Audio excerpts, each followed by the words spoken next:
1916 began with the end of the Republic of China. After 4 years ruling as the young nation's autocratic president, Yuan Shikai reluctantly accepted the imperial crown. Little did he know that in doing so, he was laying the foundations for the rise and fall of two Chinese empires.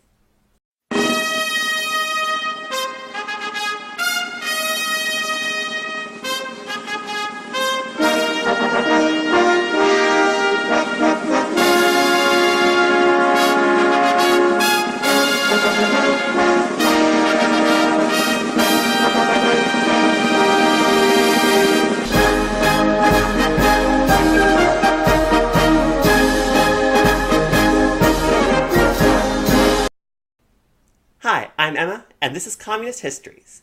In this series on Chinese revolutions, I'm looking into the historical background of the rise of communism in China. While it's certainly not wrong to view Yuan Shikai's imperial ambitions as a selfish desire for more personal prestige, we shouldn't see that as its only reasoning.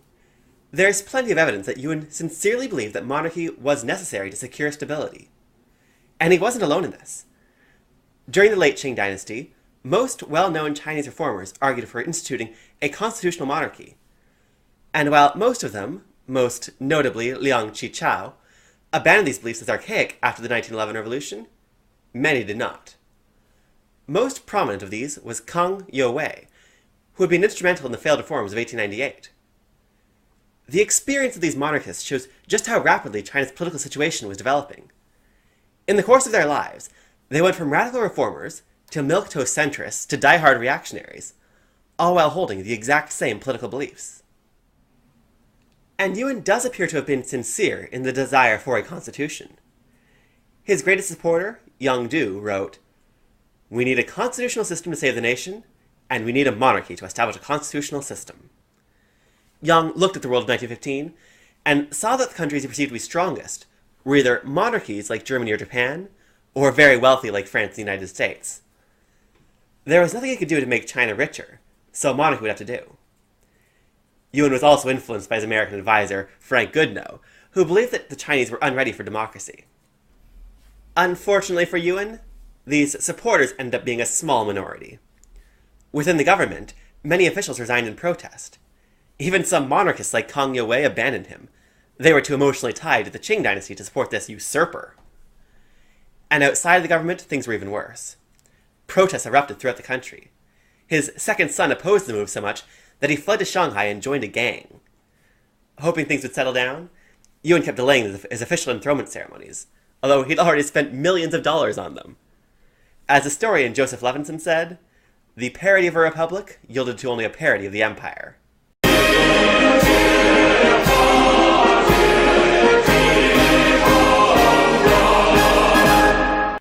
Xue Ye was a minor Tangmenghui leader during the 1911 revolution.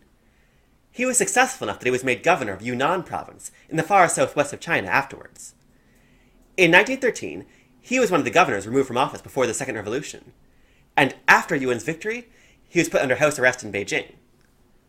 Tang Jiao, a general in Yuan's Beiyang army, replaced him as the military governor of Yunnan. After the declaration of Yuan's ascension, Xue Ye managed to escape his imprisonment in Beijing. He fled to Japan, and from there, back to Yunnan. In Yunnan, Tsai met with Tang Jiao. Tang had served under Tsai's command in 1911, and it took very little convincing to persuade him to turn against Yuan and fight to defend the Republic. Together they formed the National Protection Army. Tsai was a uniquely unifying force in Chinese politics. His history with the Tangmenghui brought him support from nationalists, but he was not at the time a member of Sun Zhongshan's Chinese Revolutionary Party, which helped bring on board the more conservative generals. Immediately after announcing Yunnan's independence, the military governors of Guizhou and Guangxi followed suit, and the National Protection War began.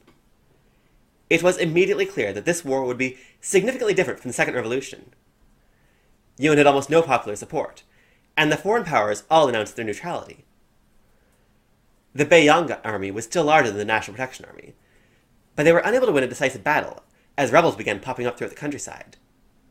One of Tsai's officers in this pseudo-guerrilla war was a man named Xue Ye. You'll want to remember him.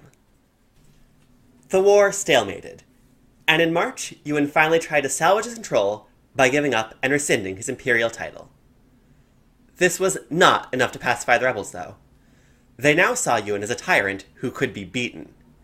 The war continued. By May, half of China's provinces had declared independence. Yuan exhausted himself trying to negotiate a peace, until in June 1916, Yuan Shikai died of uremia at 56, probably brought on by stress. This rather abruptly ended the war, and the independent provinces officially rejoined the renewed Republic of China. Yuan's vice president had been Li Yuanhong. After skyrocketing to national prominence when he was forced at gunpoint to lead the 1911 revolution in Wuhan, Li had been chosen as Sun Zhongshan's vice president. Then when Sun abdicated to Yuan, Li had stayed on. In both positions he had stuck to the background, as a powerless figurehead, and so made it through the imperial crisis with his reputation still largely intact. With Yuan out of the picture, it was finally Li Yuanhong's time to shine. He became China's new president, and he officially restored the parliament and the constitution of 1912.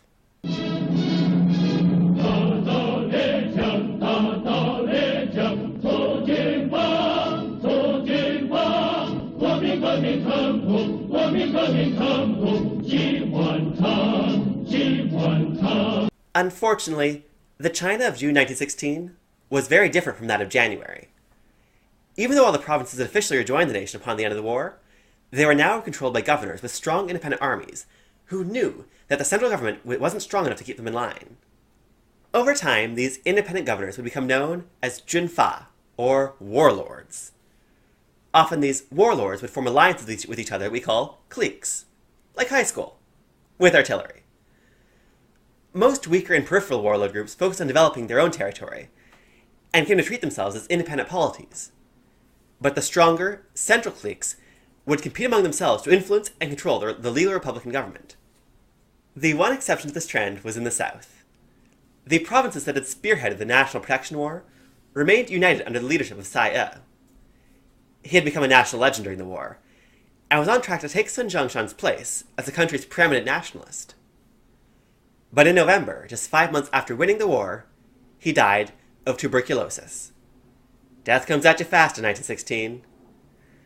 Tang Zhiyao succeeded Tsai as leader of the Yunnan clique, while the Guizhou, Guangxi, and Guangdong cliques separated, still maintaining a loose alliance with each other in opposition to the Beijing government and the northern warlords.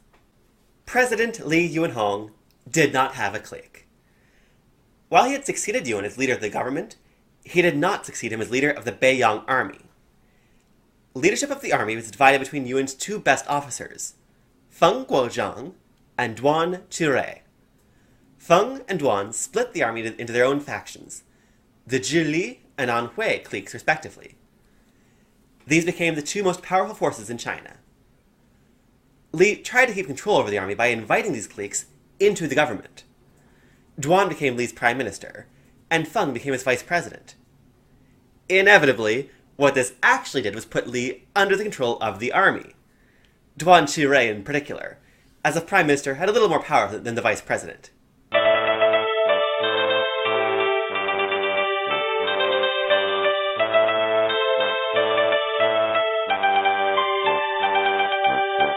By this time, China was almost completely bankrupt. Duan Qirei tried to solve this by taking out 145 million yen in loans from Japan. These Nishihara loans went directly to the Anhui clique, and they highlighted the major political difference between it and the Zhili clique. The Anhui clique would try to ingratiate China to Japan, while the Zhili clique opposed Japanese influence. Japan at this time was fighting the Central Powers in World War I. Soon after the war began, they had seized Germany's possessions in Qingdao in China. It had quickly followed up by invading most of Germany's Pacific Island colonies, and suppressing a mutiny of Indian troops in Singapore. By 1917, Japan's main role in the war had become escorting British troop transports in the Mediterranean. It had shown sufficient loyalty to its allies to be allowed to keep its conquests in China and the Pacific, and now wanted Chinese help to end the war. Nishihara told Duan that Japan would provide even more loans if China joined the Great War. Li Yuanhong and Feng Guozhang were vehemently opposed. Li had legal authority on the matter, but had no army. Feng's army was smaller than Duan's, but large enough to keep it in check. They were at an impasse. After months of negotiating, Li decided to turn the tables by getting his own army. he began looking for a neutral general to come to Beijing to help mediate the discussion. In June of 1917, he finally found one in General Zhang Shun. Zhang Shun had stayed out of Republican politics so far, largely out of a fierce loyalty to the Qing dynasty. Even years after they had been outlawed, he had forbidden his soldiers to cut their queues. This should have been a huge red flag. Zhang Shun and his troops marched to Beijing. Predictably, they actually had no interest in the petty bickering of government officials. Zhang expelled Li from Beijing and marched to the Forbidden City, where ex-Qing Emperor Puyi, now 11, was still living in luxury with his family. Zhang declared the Qing Empire restored, saying, "Ever since the uprising at Wuchang and the establishment of the Republic, peace and order have been cast to the winds, and good, reliable people have vanished. Anarchists are holding sway, and unscrupulous people are monopolizing power. Robber chiefs are called heroes, and dead convicts are worshipped as martyrs. In name we are a republic, but nothing is known of the citizens. People are called citizens, but they know nothing of their country. Compare this with the continuous reign of the monarchy, wherein the people may enjoy peace for tens or hundreds of years.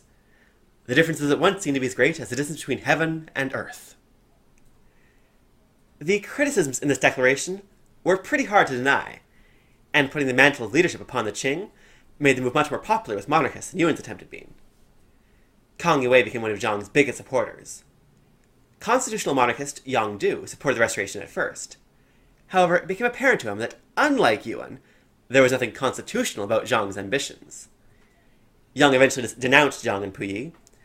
Years later, he gave up monarchism entirely and joined the Kuomintang.